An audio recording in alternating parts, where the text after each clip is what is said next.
వాడుకొని వాళ్ళు పైసలు సంపాదించుకున్నారు, హరీష్ రావు గారు, వారి ఫ్యామిలీ, వారి సతీమణి అందరూ. కానీ మరి పాల రైతులకు మాత్రం లాభం జరగలేదు. ఈ మాట నేను ఎందుకు చెప్తా ఉన్నా అంటే, ఈ ముఖ్యమంత్రి గారికి సంబంధించినటువంటి ఇప్పుడున్న ప్రభుత్వంలో official PRO of the chief minister గారు అయోధ్య రెడ్డి బోరెడ్డి గారు 2024 సెప్టెంబర్ 22 రోజు 2024 సెప్టెంబర్ 22 రోజు ఒక ట్వీట్ చేసి ఏమనంటే, హరీష్ రావు గారు వారి సతీమణి పాల వ్యాపారంలోకి దిగిండ్రు, టెండర్లు లేకుండా ఎస్సీ ఎస్టీ బీసీ గురుకులాలకు వీళ్ళు పాలు సప్లై చేసుకున్నారు, అది బీసీలకు ఎస్సీలకు ఎస్టీలకు మైనార్టీలకు దక్కాల్సినటువంటి అవకాశాలను వీళ్ళు తీసుకొని వీళ్ళు పాల మీద డబ్బు సంపాదించుకున్నారని చెప్పిండ్రు. కానీ ఆ తర్వాత 4-5 రోజులలో ట్వీట్ గాయం. అంటే ఇంత అవినీతి ప్రస్ఫుటంగా కనబడుతున్నా ప్రతి జిల్లాలో, నేను నల్గొండలో చెప్పిన, వరంగల్లో చెప్పిన, ఆదిలాబాద్లో చెప్పిన, ఇప్పుడు మెదక్లో చెప్తున్నా, హరీష్ రావు గారి బినామీలు, వారి కంపెనీలు, వారి దందాలు. ఇంతవరకు ముఖ్యమంత్రి గారు కనీసం కదులుతలేరంటే హరీష్ రావు గారికి ముఖ్యమంత్రి గారికి ఉన్న అండర్స్టాండింగ్ ఏంటిది, ఎందుకోసం ఆయనను కాపాడుతున్నాడు, ఈ ముఖ్యమంత్రి గారు చెప్పాల్సినటువంటి అవసరం ఉంది. అట్లానే అనేక విషయాలు మీ దృష్టికి తీసుకొచ్చినాం. ఈ తర్వాత ఈ ప్రెస్ మీట్ తర్వాత మరి మెదక్ జిల్లాలో ఉండేటటువంటి పెద్దవాళ్ళు, ఇంటలెక్చువల్స్ అందరినీ కూడా కలుస్తున్నాం.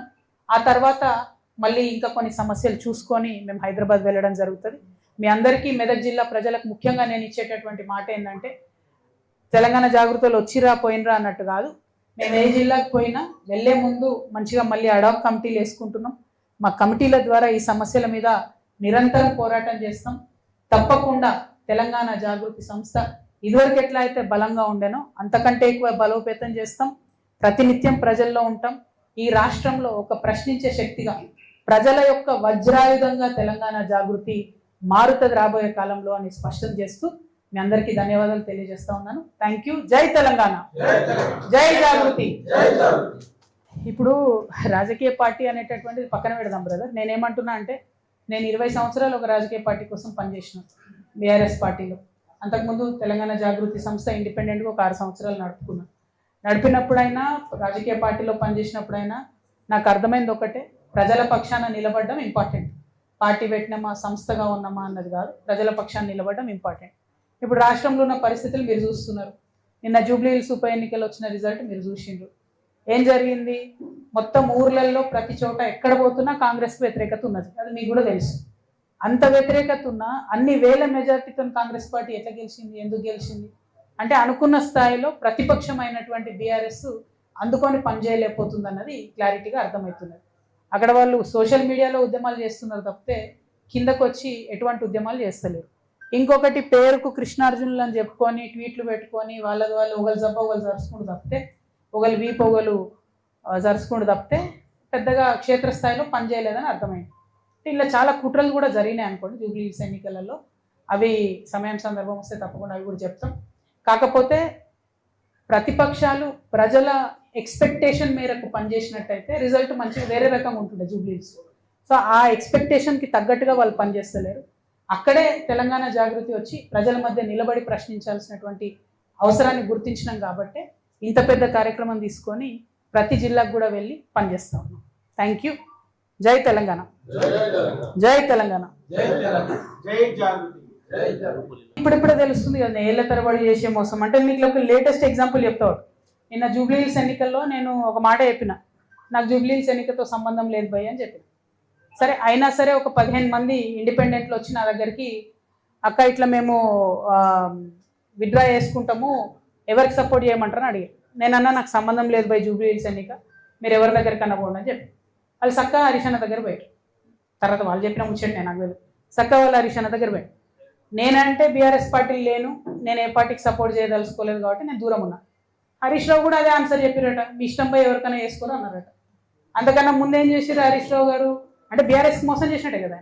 అంతకన్నా ముందేం చేసిరు హరీష్ రావు గారు, ఎలక్షన్ పెట్టక ముందే ఇవ్వకి పలానా క్యాండిడేట్ని పెడితే మీకు సపోర్ట్ చేస్తా కాంగ్రెస్ కానీ చెప్పపిరట పైకి. వాళ్ళు వద్దన్నారట. అన్నాక ఈయన సైలెంట్ అయిపోయి. అంటే గమ్మత్ ఏముంటుంది హరీష్ రావు గారిది అంటే తెలియడానికి టైం పడుతుంది. ఎందుకంటే ఇవాళ వారి అన్ఫార్చునేట్ వారి తండ్రి గారు చనిపోయినారు. అయితే వారు లోపల ఉన్నారు ఇంట్లో. అక్కడి నుంచి కూడా ఎలక్షన్ అవుతున్న సమయంలో టెలికాన్ఫరెన్స్లు అవి పెట్టి మాట్లాడారు. అప్పుడు హరీష్ రావు గారి భజన పరులంతా ఏం బిల్డప్ ఇచ్చిరు, హరీష్ అన్న ఇంత కష్టంలో కూడా పార్టీ కోసం నిలబడి టెలికాన్ఫరెన్స్ పెడుతున్నారు అన్నారు. రిజల్ట్ ఉల్టా అయ్యే వరకు ఏం భజన మొదలెట్టింది నిన్నటి నుంచి. హరీష్ అన్న లేకపోయా, హరీష్ అన్న ఉంటే అసలు ఇక ఒక్క సీటు కానీ వేసి ఉంటే హరీష్ అన్న జూబ్లీస్ గెలుస్తుంటే మన లెవెల్లో మళ్ళీ పెడుతున్నారు. అంటే వెంటనే తప్పించుకోవడం, అప్పటి వరకు మోసం చేయడం, ఇది హరీష్ రావు గారి నైజం. సో ఇంటి దొంగని ఈశ్వరుడైన పట్టలేడు అన్నట్టు చాలా టైం పట్టింది. ఏదో నాకు తెలిసింది కాబట్టి నేను గట్టిగా మాట్లాడుతున్నా కాబట్టి నన్ను బయట వారేసి. బట్ అక్కడ ఉన్న వాళ్ళు వారు ఆలోచన చేసుకోవాలి. At the same time Ramanna కూడా ఒక సభ కాగానే ఏదో మేమే సార్ను మోస్తున్నట్టుగా కార్టూన్ లేపించేసుకొని, హరీష్ రావు గారు సార్ను మోసినట్టు ఒకసారి, రామన్న గారు సార్ను మోసినట్టు ఒకసారి, ఎవరమేమేమంతా సార్ కింద బచ్చగల్లం అందరం బచ్చగల్లం ఉంటే బాగుంటుంది. ఇలా నన్ను బయటకు వారేసారు కాబట్టి నేను నెత్తి మీద బతుకమ్మ ఎత్తుకున్నట్టు నెత్తి మీద తెలంగాణ సమస్యలు ఎత్తుకుని తిరుగుతున్నాయి అలా. కాబట్టి నేను బలంగా మాట్లాడుతున్నాను. బట్ ఒక పార్టీలో ఒక సిస్టంలో ఉన్నప్పుడు నాయకుడు కోరుకున్న చేయాలి. మీరేం చేస్తున్నారు? సభ సక్సెస్ చేయగానే రామన్న నెత్తి మీద సార్ పెద్ద సార్ ఫోటో పెట్టి నేనే మోసినా అని ఆయన వేసుకున్నాడు కాటు. తెల్లారి ఈయనేం చేసిండు? హరీష్ అన్న వి ప్రకాష్ లాంటి వాళ్ళని కొంతమందిని పెట్టుకొని అసలు హరీష్ లేకపోతే కేసీఆరే లేడు, హరీష్ లేకపోతే తెలంగాణ ఉద్యమమే లేదు. ఏంది ఇది? అవసరమా? ఇప్పుడు ఇక్కడ పద్మదేవేందర్ రెడ్డి గారు ఉన్నారండి. వీరు 2009లో ఎక్కడ ఉన్నారండి? కేసీఆర్ గారు మీరు నాకు గుర్తుంది 2 చేతులతోని దుమ్మెత్తి పోసి పార్టీని ఇడిచిపెట్టి వెళ్ళిపోయింది. ఆమె టికెట్ ఇవ్వకపోతే మేడము వెళ్ళిపోయినరా? మళ్ళా జర ఉద్యమం గట్టిగా ఈ సార్ దీక్ష చేయగానే ఎట్లొచ్చింది వాపస్? ఎవరు సపోర్టు మేడంకి? ఆ దేవేందర్ రెడ్డి అన్నకి, హరీష్ రావు గారు కదా. మరి ఈ జిల్లాలో ఒకే సపోర్ట్ ఉన్నారు, తీసుకొచ్చిరు. ఇక్కడ వింటుంటే అసలు ఎంత ఘోరం అండి. వస్తుంటే అవి నాకు కొన్ని చెప్పబుద్ధి అయితే లేదు. ఒక్కొక్క ఉద్యోగం ఇస్తామని 2 లక్షలు తీసుకుంటారా, 3 లక్షలు తీసుకుంటారా? అన్ని మెదక్ల పనులు పెండింగ్ ఉంటాయా? మరి అట్లాంటి నాయకులు సపోర్ట్ చేయొచ్చా బీఆర్ఎస్? ఆనాడు ఆ మేడం టీఆర్ఎస్లోకి వెళ్ళి బయటకు పోయి కేసీఆర్ గారి మీద 2 చేతులతో దుమ్మేసిపోతే ఆమెకు సపోర్ట్ చేసింది ఎవరండి? ఆ రోజు ఇటుపక్క పద్మకు ఓడిపోతుంది, అటుపక్క వైపీఆర్ అఫీషియల్ టీఆర్ఎస్ క్యాండిడేట్ ఓడిపోతాడు, ఇంకో మనిషి గెలుస్తాడు. హౌ? సపోర్ట్ చేయలేదా హరీష్ అన్న? అసలు నుంచి చేస్తున్నాడు ఆయన. నేనేమంటున్నా అంటే ఫైట్ ఉంటే స్ట్రేట్ ఫైట్ చేయాలి. ఇప్పుడు నన్ను బయట వారేసిరు, నేను సింపుల్గా ఏం చేసిన, సరే పోయి నన్ను బయట వేసిరు, నాకు తెలిసిన కాడికి నేను ప్రజా సమస్యల మీద ఎత్తుకొని తిరుగుతా అంటాను. అట్లా స్ట్రేట్ ఫైట్ చేయాలి. లేదు, మోసపూరితమైన ఫైట్ చేస్తారు. కాబట్టి నేను ఒకటే అంటున్నా, ఒక పక్క రామన్న సోషల్ మీడియా ట్విట్టర్ ఇడిచిపెట్టి గ్రౌండ్లోకి రావాలి, వస్తే బాగుంటుంది ప్రజలకు. ఇంకో పక్క హరీష్ అన్న మోసం చేయడం బంద్ చేసి నువ్వు కృష్ణునివా నువ్వు అర్జునువా ఏందో డిసైడ్ చేసుకొని ఆ పాత్ర ఏందో స్ట్రేట్ ఫార్వర్డ్ చేయాలి. వీళ్ళు పేరుకు కృష్ణార్జునాలు పెట్టుకుంటూ ఒకరి మీద ఒకరి బాణం వేసుకుంటే పాపం బలేదు ఎవరే? టీఆర్ఎస్ కార్యకర్తలు కదా. ఇప్పుడు నిన్న నిజంగా చెప్తున్నా, నేను వచ్చి మెదక్ జిల్లాలో ఉన్నా అంటే జూబ్లీహిల్స్ ఎన్నికల తర్వాత కొన్ని వేల మంది బీఆర్ఎస్ కార్యకర్తలు, కొన్ని వేల మంది నేను చెప్తున్నా, అక్క మీతో ఉంటాం, మీతో వస్తాం, వీళ్ళు నమ్ముకుంటూ ఉండలేదు. నేను కూడా చెప్తున్నా, తమ్ముళ్ళు మీరు వీళ్ళిద్దరు నమ్ముకుంటే వాళ్ళు ఒకరినొకరు బాణాలు వేసుకుంటే సరిపోతుంది. పక్కన మీద వేయరు, పక్క పాటోని మీద వేయరు, మనోళ్ళనే.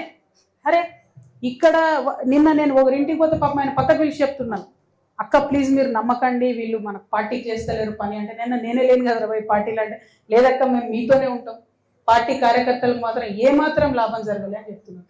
ఎవరండి? ఈ జగదీష్ రెడ్డి ఎవరు చెప్పు, ఈ ప్రశాంత్ రెడ్డి ఎవరు చెప్పు, ఈ మదన్ రెడ్డి గారు ఎవరు, నిరంజన్ రెడ్డి గారు ఎవరు? ఏముండే వాళ్ళకు? ఇప్పుడు ఎట్లున్నారు వాళ్ళు? కొన్ని కార్యకర్తలు ఉన్నారు, నేనే ఉన్నా, మీరు చూసుకోండి, నా ఆస్తిపాసులు లెక్కలు తీసుకోండి. 2014 ముందు ఏది ఉంది అదే ఉంది నా దగ్గర. ఛాలెంజ్ చేసి చెప్తున్నా, 3 ఏళ్ళు ఈడీ సిబిఐ నా ఎంట పడ్డది, కీసం ఎత్తనే మన ఉన్నదా నా దగ్గర అదనంగా? నాలాంటి ఉద్యమకారులు ఇక్కడ 100 మంది ఉన్నారు, దగపడ్డ ఉద్యమకారులు, వీళ్ళకి ఏముందండి? నేనేమంటున్నా అంటే బ్రదర్, నేను చెప్పాను, నేనేమంటున్నా అంటే టీఆర్ఎస్ పార్టీ కార్యకర్తలను ముంచుడు, నాయకులు పెరుగుడు, ఇది కరెక్ట్ కాదు. పార్టీ అనేది ప్రజల పక్షాన ఉండాలి, అవకాశం ఉంటే అట్లా పనిచేస్తే బాగుంటుంది. ఏమన్నారు? నేను చీట్ గురించి మాట్లాడతలేనే, నేను ఆస్తుల గురించి చెప్తాను. నువ్వు ఇంటలే బ్రదర్, నువ్వు ఆస్తుల గురించి చెప్తున్నాను, కేసు గురించి చెప్తున్నాను. కేసు గురించి మాట్లాడడానికి ఉండదు కదా, కేసు గురించి చెప్తాను. నేను బీఆర్ఎస్ పార్టీ కార్యకర్తలు, ఆస్తులు, ఉద్యమకారులు మా గురించి నేను చెప్తున్నాను. यहाँ मेदक में हमारे बहुत सारे माइनॉरिटी भाई हैं, उन सबको भी मैं सलाम करती हूँ और हमारे माइनॉरिटी भाई बहनों से यही गुजारिश करती हूँ कि जो तेलंगाना में जो इज्जत